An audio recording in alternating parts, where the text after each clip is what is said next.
ഞാൻ മറ്റു ജനറൽ കമന്റ്സിലേക്ക് വരാന്നാണ്. അതിലിവർ ചോദിച്ചൊരു കാര്യം ജമാൽക്ക, പിന്നെ നമ്മുടെ ഈ വീഡിയോ പറഞ്ഞു ഇത് അക്യൂപങ്ചർ, ഈ സ്ത്രീ അസ്മ എന്ന് പറഞ്ഞ സ്ത്രീ മലപ്പുറം ചട്ടിപ്പറമ്പൻ പ്രദേശത്ത് മരിച്ചപ്പോൾ നമ്മൾ പറഞ്ഞു ഇത് അക്യൂപഞ്ചറാണ് ഇതിന്റെ പിന്നിൽ, ഇവർ അക്യൂപഞ്ചർ പ്രൊമോട്ട് ചെയ്യുന്ന ഒരാളാന്ന് പറഞ്ഞപ്പം ഒരാളിട്ട കമന്റ് ആണ്. അവരുടെ പേര് ഹലാ യൂനുസ് ഇട്ട കമന്റ്, കളവല്ലേ നീ പറയുന്നത്, എവിടെയാണ് അക്യൂപഞ്ചർ ചികിത്സകർ എന്ന് എവിടെയും കണ്ടിട്ടില്ല. അതായത് ഇവർ വ്യാപകമായി ആ സമയത്ത് പ്രചരിപ്പിച്ചാണ് ഈ സ്ത്രീ അക്യൂപഞ്ചറായിട്ട് യാതൊരു ബന്ധവുമില്ല എന്നുള്ളത്. ജമാൽക്ക നിങ്ങളെ പോസ്റ്റിലും ഒരു അക്യൂപഞ്ചറിസ്റ്റ് ആണെന്ന് പറയുന്നുണ്ട്. എന്ത് തെളിവിന്റെ അടിസ്ഥാനത്തിലാണ് നിങ്ങൾ അത് പറഞ്ഞത്? ഈ കേസ് ഫസ്റ്റിൽ പുറത്തു വന്നപ്പോ 24 ന്യൂസിന്റെ ചാനലിൽ ആദ്യമായിട്ട് വന്നത് ഇവർ അക്യുപഞ്ചർ പഠിച്ച അല്ലെങ്കിൽ അക്യുപഞ്ചർ പ്രാക്ടീഷണർ ആണ്, അതായത് ഭാര്യയും ഭർത്താവും അക്യുപഞ്ചർ പ്രാക്ടീഷണർ എന്ന് പറഞ്ഞിട്ട് ന്യൂസ് ഉണ്ടായിരുന്നു. ഒന്ന്. രണ്ട്, ഈ മരിച്ച അസ്മ എന്ന് പറഞ്ഞ സ്ത്രീയുടെ ബന്ധുക്കൾ അവരുടെ അസ്മയുടെ പെരുമ്പാവൂരിലെ വീട്ടില് അവരെയും ചാനലിൽ ഇന്റർവ്യൂ ചെയ്തിരുന്നു. അവിടെ ഒരു സ്ത്രീ വളരെ പ്രത്യേകം പറയുന്നുണ്ട്, ഈ അസ്മ ആദ്യത്തെ രണ്ട് പ്രസവം ഹോസ്പിറ്റലിലാണ് പ്രസവിച്ചത്. അതിനുശേഷമാണ് അവൾ അക്യുപഞ്ചർ പഠിക്കാൻ പോയത്. അക്യുപഞ്ചർ പഠിച്ചതിന് ശേഷം അവൾക്ക് ഹോസ്പിറ്റലിൽ പോകുന്നതും ഈ മരുന്ന് കഴിക്കുന്നതൊക്കെ വളരെ എതിർപ്പായിരുന്നു. അങ്ങനെ അവൾ തന്നെ നിർബന്ധിച്ചിട്ടാണ് അവൾ ഹോസ്പിറ്റലിൽ പോലും അവൾ തീരുമാനിച്ചതാണ് എന്നാണ് ആ സ്ത്രീ പറഞ്ഞത്. അപ്പം അവർ അക്യുപഞ്ചർ പഠിച്ചിരുന്നു എന്നുള്ളതും രണ്ടുപേരും അക്യുപഞ്ചർ പ്രാക്ടീസ് ചെയ്തെന്നുള്ളത് സത്യമാണ്. പക്ഷെ അത് പിന്നീട് ഇവര് ഇപ്പൊ ഈ പ്രസവം ഞങ്ങളുടെ അല്ല, ഈ ഞങ്ങളുടെ ഗർഭം ഇങ്ങനെയല്ല എന്നൊക്കെ പറയുന്ന മാതിരി ഇപ്പൊ ഒക്കെ മാറ്റി പറഞ്ഞതുകൊണ്ട് അവർക്ക് അത് വീഡിയോ ഒന്ന് പ്ലേ ചെയ്യും. ഒരു മിനിറ്റ്. ഇപ്പോഴത്തെ 3 വീട്ടില് യസ്മയായിട്ട് ഫോണിൽ സംസാരിക്കായിരുന്നോ നിങ്ങള്? ഫോണില് മെസ്സേജ് അയക്കലുണ്ട്, വിളിക്കല് കുറവാണ്. എന്താ പറഞ്ഞോണ്ടിരുന്നു? അപ്പൊ ആശുപത്രി ഈ അക്യുപഞ്ചർ പഠിച്ചേ പിന്നെ ആശുപത്രി പോകാൻ ഒട്ടും കൂട്ടാക്കണുണ്ടായിരുന്നില്ല. അപ്പൊ ഞങ്ങളിങ്ങനെ പറയുമായിരുന്നു കോംപ്ലിക്കേറ്റഡ് ഒക്കെ ആയി കഴിഞ്ഞാലോ എന്നൊക്കെ ഇങ്ങനെ പറയുമായിരുന്നു. അപ്പൊ അവസാന നിമിഷം ഇപ്പൊ നമ്മുടെ കയ്യിൽ നിൽക്കൂല എന്ന് പറഞ്ഞു കഴിയുമ്പോൾ നമ്മൾ എന്തായാലും ആശുപത്രിയിൽ പോകൂലോ. സിറാജിനും അറിയാം, കുറച്ചൊക്കെ അറിയാം അക്യുപഞ്ചറിന്റെ കാര്യം. അസ്മ പഠിച്ചിട്ടുണ്ട്, അതിന് സർട്ടിഫിക്കറ്റ് ഒക്കെ ഉള്ളതാണ് അസ്മാക്ക്. ഈ മുമ്പ് വീട്ടിലെ പ്രസവത്തില് വേറെ ആരോഗ്യ പ്രശ്നങ്ങൾ അങ്ങനെ ഉണ്ടായിട്ടില്ല? അതൊന്നും ഉണ്ടായിട്ട് കേട്ടിട്ടില്ല, കുഴപ്പങ്ങൾ. അപ്പൊ ഇതാണ് അവസ്ഥ. ഇതാണ് ഇവരുടെ അവസ്ഥ. അപ്പൊ ഇവര് അക്യുപഞ്ചർ പഠിച്ചുകൊണ്ട് ഇപ്പൊ സാധാരണ പറയാനുള്ളത് ഇപ്പൊ സിറാജുദ്ദീൻ അയാളുടെ ഭാര്യയെ കൊന്നു എന്നുള്ളതാണ്. സത്യത്തിൽ സിറാജുദ്ദീൻ മാത്രമല്ല, ഈ സ്ത്രീയും അതിൽ പങ്കാളിയാണെന്നാണ് നമുക്കിത് കേൾക്കുമ്പോൾ മനസ്സിലാവുന്നത്. കാരണം അവർ കൂടി സമ്മതിച്ചിട്ടാണ് ഹോസ്പിറ്റലിൽ പോവാതെ, അതായത് പ്രസവിച്ച് കഴിഞ്ഞിട്ട് 3 മണിക്കൂറോളം കണ്ടിന്യൂസ് ഹെവി ബ്ലീഡിംഗ് ഉണ്ടായിട്ടും ഹോസ്പിറ്റലിൽ കൊണ്ടുപോയിട്ടില്ല.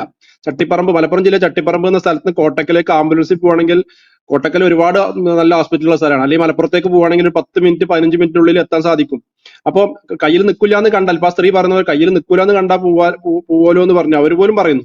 എന്നിട്ട് കയ്യിൽ നിൽക്കൂല എന്ന് കണ്ടിട്ട് പോലും ഇവർ കൊണ്ടുപോയിട്ടില്ല ഹോസ്പിറ്റലിൽ. അപ്പൊ ഇത് ഒന്ന് എന്താ പറയാ, മനഃപൂർവ്വമായ നരഹത്യ, ഭർത്താവിനെതിരെയും സ്വയം ഒരു ആത്മഹത്യ എന്നുള്ള നിലക്ക് ആ സ്ത്രീയും അങ്ങനെ ചെയ്തു എന്നാണ് നമുക്ക് മനസ്സിലാക്കേണ്ടത്. അപ്പോ ഇത് രണ്ടുപേരും അതിൽ പ്രതികളാണ്.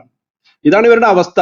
ഒരു കാര്യം വരുമ്പോ എന്താ പറയാ, ഹോസ്പിറ്റൽ പോകണ്ട അല്ലെങ്കിൽ മരുന്ന് കഴിക്കണ്ട, ഇതൊന്നും അവരുടെ ഒരു അന്ധമായ ഒരു വിശ്വാസം പോലെ, ഇതൊരു തരം എന്താ അന്ധവിശ്വാസം എന്നൊക്കെ പറയില്ലേ, ശരിക്കും അന്ധവിശ്വാസം മൂലം അവര് സംഭവിക്കാൻ പോകുന്ന അപകടത്തെ പറ്റി ബോധ്യം ഉണ്ടായിട്ട് പോലും അവിടെ കിടന്ന് 3 മണിക്കൂർ നരകയാതന അനുഭവിച്ച് കൊല്ലുകയും കൊല്ലിപ്പിക്കുകയും ചെയ്താണിത്. ഇതിനകത്ത് ഇതിനു മുന്നേ ഒരു മരണം നടന്നിട്ടുണ്ടായിരുന്നു. അപ്പൊ അതിനകത്ത് തിരുവനന്തപുരത്ത് അപ്പോഴ് ആ മരിച്ച സ്ത്രീയുടെ ഭർത്താവ് പറഞ്ഞ ചില കാര്യങ്ങളൊക്കെ പലയിടത്തും കേട്ടിട്ടുണ്ട്. അതായത് അവസാന സാഹചര്യം എത്തിയപ്പോൾ ഈ അക്യുപങ്ചറിലൂടെ, വൈദ്യുതി നമ്മൾ ഈ അക്യുപങ്ചർ എന്നൊക്കെ പറയുമ്പോഴേ ഒരു കാര്യം നമ്മുടെ പ്രേക്ഷകർ ശ്രദ്ധിക്കണം, ഇത് അക്യുപങ്ചർ അല്ല, നമ്മളതിന് വേറെ ഒരു ടേം കണ്ടുപിടിക്കണം, അല്ലെ? വ്യാജ അക്യുപങ്ചർ, നമുക്ക് അങ്ങനെ ഒരു നീട്ടി പറയാനുള്ള പ്രയാസ കാരണമാണ് നമ്മൾ അക്യുപങ്ചർ അറിയാതെ പോലും ചിലത് പറഞ്ഞു വന്നത്. ഓക്കെ, അപ്പൊ ഈ വ്യാജ അക്യുപങ്ചർ പഠിച്ച ഒരു സ്ത്രീ പോലും ഈ വേദനയുടെ അവസാനത്തെ ഘട്ടങ്ങൾ എത്തിയപ്പോൾ അവര് ആകെ പേടിച്ചു, വെപ്രാളപ്പെട്ടു, ഇങ്ങനെ ഹോസ്പിറ്റലിൽ പോയെന്ന് പറഞ്ഞൊരു സാഹചര്യം ഉണ്ടെന്നൊക്കെ കേട്ടിട്ടുണ്ട്. സത്യം പറഞ്ഞാല് ഇവരുടെ മുരീദുമാർ പോലും ഒരു ബ്രെയിൻ വാഷിങ്ങിന് വിധേയപ്പെട്ട ആൾക്കാരാണ് സത്യത്തിൽ, അല്ലെ? അവരെ അത്ര അങ്ങ് പറഞ്ഞ് കൺവിൻസ് ചെയ്തിരിക്കുകയാണ് ഇത് വളരെ നാച്ചുറൽ ആയിട്ടുള്ള പ്രോസസ്സാണ്, ഇതങ്ങ് സംഭവിച്ചോളും.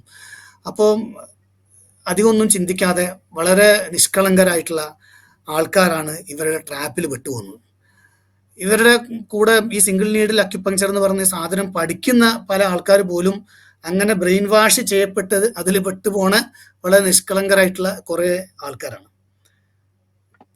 പിന്നെ ഒരു കൂട്ടം ആൾക്കാരുണ്ട്, ഒന്നെങ്കിൽ അവര് അജ്ഞതയുടെ പരകോടിയിൽ എത്തി നിൽക്കുന്ന ആൾക്കാരാണ്, അല്ലെങ്കിൽ മനഃപൂർവ്വം ഒരു മനസ്സാക്ഷി കുത്ത് പോലും ഇല്ലാതെ ജനങ്ങളുടെ ജീവൻ വെച്ച് കളിക്കുന്ന ആൾക്കാരാണ്. എങ്ങനെ ഒരു മനുഷ്യന്, അതായത് ഇപ്പൊ ഞാനൊരു പീഡിയാട്രിഷ്യൻ ആണല്ലോ, എൻ്റെ അടുത്ത് ഒരു അമ്മയെ കൊണ്ടുവന്ന് ഡെലിവറി ചെയ്യിക്കാന്ന് പറഞ്ഞു കഴിഞ്ഞാൽ ഞാൻ കുറെ കാലം ഡെലിവറി എടുത്തത്, MBBS ആ സമയത്ത് ഡെലിവറി എടുത്തതാണ്. ഡെലിവറി കഴിഞ്ഞ് വരുന്ന കുഞ്ഞിനെ ഞാൻ രക്ഷിക്കും, പക്ഷെ ആ ഡെലിവറി കോംപ്ലിക്കേഷൻസ് മാനേജ് ചെയ്യാനുള്ള ഇതൊക്കെ ഞാൻ സത്യം പറഞ്ഞാൽ മറന്നുപോയി. ഇപ്പൊ ഇത്രയും കാലം ട്രെയിൻഡ് ആയിട്ടുള്ള ഞാൻ പോലും പേടിച്ച് നിൽക്കുന്നുണ്ടെങ്കിൽ ഇതിന് അനാറ്റമി എന്താണ്, ഇതിന്റെ ഫിസിയോളജി എന്താണോ, കുട്ടി എങ്ങനെയാണ് കിടക്കുന്നത് അറിയാനോ, ഒരു പ്രക്രിയയും അറിയാത്ത ആൾക്കാർ എന്ത് ധൈര്യത്തിലാണ് വീട്ടിൽ നിന്ന് പ്രസവിച്ചോ അത് എന്താണ് ചക്കയുടെ ഉള്ളിൽ നിന്ന് കുരു വരുന്ന പോലെ പുറത്ത് വരുന്നൊക്കെ എന്ത് ധൈര്യത്തിലാണ് പറഞ്ഞത്. ഒന്നെങ്കിൽ അജ്ഞതയുടെ പരകോടിയാണ്, അല്ലെങ്കിൽ കടുത്ത കാപട്യമാണ്, കടുത്ത നിഫാക്കാണ്. വെറും എന്താണ് സ്വന്തം താല്പര്യം, ലാഭേച്ഛ മാത്രം ഉദ്ദേശിച്ചുകൊണ്ട് ആൾക്കാരുടെ ജീവന് ഒരു വിലയും കൽപ്പിക്കാത്ത ആൾക്കാരാണ്. ഇത്രയും എനിക്ക് അവരെ കുറിച്ച് പറയാനുള്ളൂ. ഇവിടെ നമ്മൾ ഡോക്ടർ സാർ പറഞ്ഞതുപോലെ ഒരു കാര്യം നമ്മൾ മനസ്സിലാക്കേണ്ടത്, ഒറിജിനൽ അക്യുപഞ്ചർ എന്ന് പറഞ്ഞപ്പം ലോകത്തൊക്കെ വ്യാപകമായിട്ട് മായോ ക്ലിനിക്കിലും അവിടെ ഇവിടെയും അതുപോലെ WHO അംഗീകരിച്ചു എന്നൊക്കെ പറയുന്ന ചൈനീസ് അക്യുപഞ്ചർ. ഇതിപ്പോ ഞാനൊരു പോസ്റ്റ് ചെയ്തിട്ടുണ്ടായിരുന്നു, സാറാനെ കാണിച്ച് സൂറാനെ കെട്ടിക്കാന്ന് പറഞ്ഞത് മാതിരി.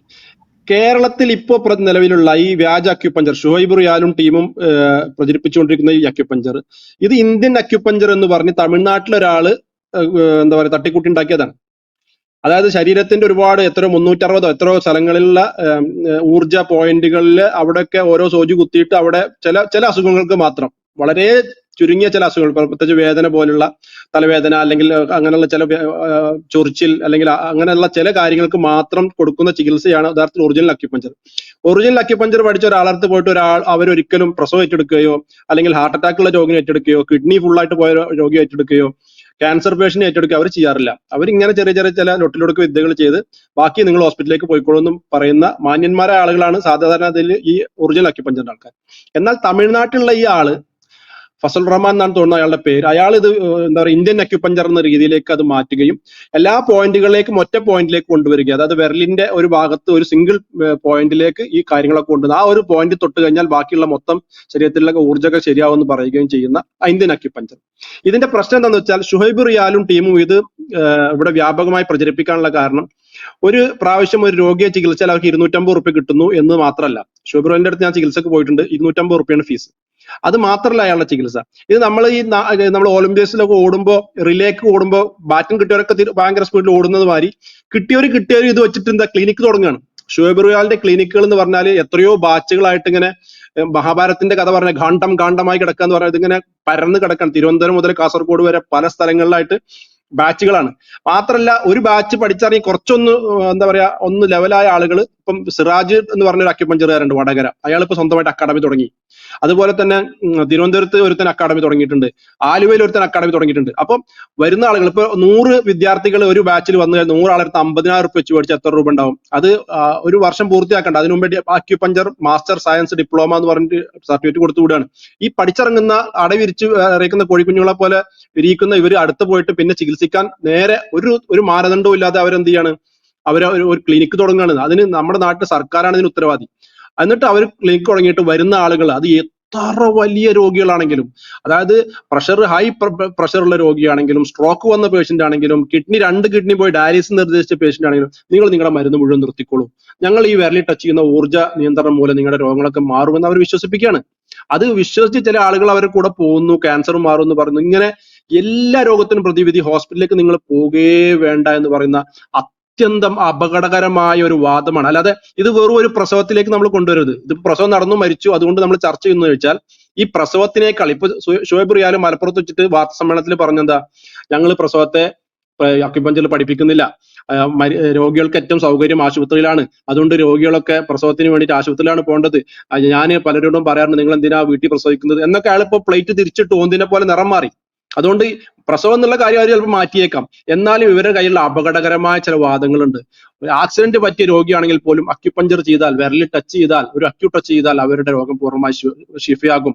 2 കിഡ്നിയും ഇപ്പൊ നെഫ്രോളജിസ്റ്റൊക്കെ പോയ ആ കിഡ്നിയുടെ അവസ്ഥ എന്താണെന്ന് അറിയാം. 2 കിഡ്നിയും പോയി ഡയാലിസിസ് ചെയ്ത ആ രോഗിക്ക് പിന്നെ ആ കിഡ്നി ഒരിക്കലും പുനർജീവിക്കുക എന്നുള്ളത്, തിരിച്ച് പഴയ കണ്ടീഷനിലേക്ക് വരിക എന്നുള്ളത് ഇമ്പോസിബിൾ ആണ്, ഒരിക്കലും പറ്റില്ല. അവർക്ക് കിഡ്നി മാറ്റി വെക്കുക അല്ലെങ്കിൽ ഡയാലിസിസ് ചെയ്ത് മുമ്പോട്ട് പോകുക, അത് മാത്രമേ അതിന് മാർഗമുള്ളൂ. എന്നിട്ട് ഇവർ പറയുന്നത് ഞങ്ങളുടെ അക്യൂട്ട് ടച്ച് ചെയ്താൽ ആ കിഡ്നി പഴയ രൂപത്തിലാവുന്നതാണ്. അതുപോലെ ലിവർ സിറോസിസ് വന്ന് ലിവർ മുഴുവൻ പോയ ആളെ സംബന്ധിച്ചിടത്തോളം അവർക്ക് ലിവർ മാറ്റി വെക്കുക എന്നുള്ളതേ മാർഗമുള്ളൂ, ശരിക്കും പറഞ്ഞ് ചിന്തിച്ചാൽ. പക്ഷെ ഇവർ പറയുന്നത് ഞങ്ങൾ അക്യൂട്ട് ടച്ച് ചെയ്താൽ അത് മാറുമെന്നാണ്.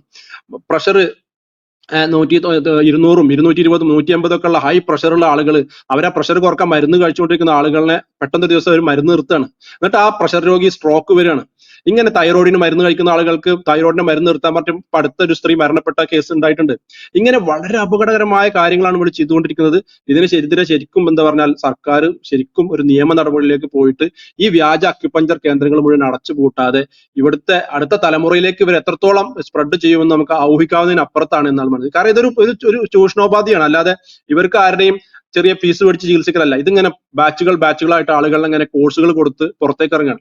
ഇപ്പൊ ഇംഗ്ലീഷ് പഠിപ്പിക്കുന്ന എന്താ പറയാ സ്പോക്കൺ ഇംഗ്ലീഷ് കോഴ്സ് പഠിപ്പിക്കുന്ന ഒരാള് ഒരു കുറച്ചാളെ പഠിപ്പിച്ചു, അയാൾ വീണ്ടും കുറെ ആളെ പഠിപ്പിച്ചു. അതുകൊണ്ട് ഇപ്പൊ ഒന്നും ആളുകൾക്കൊന്നും സംഭവിക്കാനില്ല. പക്ഷെ ഇത് ഇവര് മനുഷ്യരുടെ ശരീരം വെച്ചും രോഗത്തെ വെച്ചും ജീവനെ വെച്ചുള്ള കളിയാണ് ഈ കളിച്ചുകൊണ്ടിരിക്കുന്ന അപകടകരമായ അവസ്ഥയാണ് എന്നുള്ളതാണ് നമുക്ക് പറയാനുള്ളത്.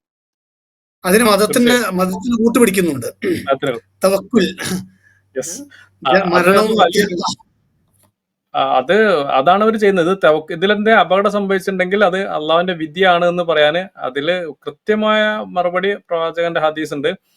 പിന്നെ ഒരു സംഭവം നമ്മൾ പലപ്പോഴും സൂചിപ്പിച്ചാണ്, ജമാൽക്ക് തന്നെ പല വീഡിയോസിലൊക്കെ സൂചിപ്പിച്ചതാണ്. പിന്നെ തെറ്റായ ചികിത്സ വഴി രോഗിക്ക് എന്ത് സംഭവിച്ചു കഴിഞ്ഞാല് പിന്നെ ആ മരണത്തിന്റെ ഉത്തരവാദിത്വം ഇയാൾക്കാണ്.